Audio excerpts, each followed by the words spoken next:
Bir masum bakış, sözlere aldandım. Nasıl da inandım, ne kadar da safım. Bir masum bakış, sözlere aldandım. Nasıl da inandım, ne kadar da safım. Oysa bir gülüş yeterdi, sanki bana can verirdi. Oysa bir söz yeterdi, gerisi hep gam kederdi. Neden terk edecektin, neden çaresiz bıraktın, neden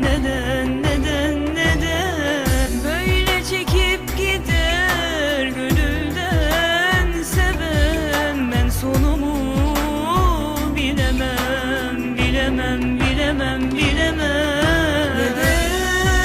Neden terk edecektin, neden çaresiz bıraktın, neden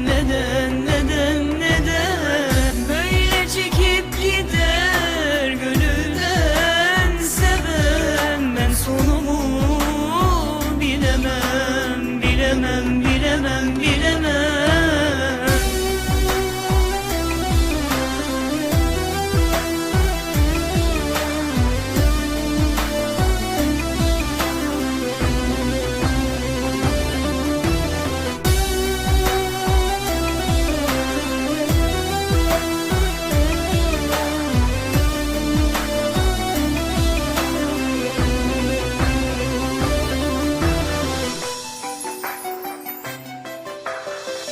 Bir masum bakış, sözlere aldandım. Nasıl da inandım, ne kadar da safım. Bir masum bakış, sözlere aldandım.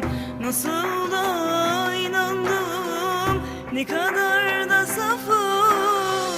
Oysa bir gülüş yeterdi, sanki bana can verirdi. Oysa bir söz yeterdi, gerisi hep gam kederdi.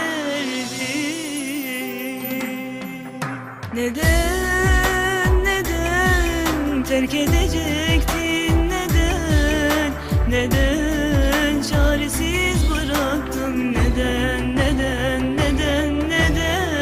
böyle çekip gider gönülden seven. Ben sonumu bilemem.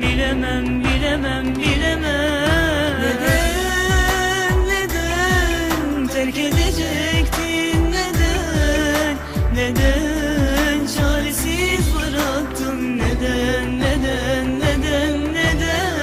böyle çekip gider gönülden seven. Ben sonumu bilemem. Neden terk edecektin,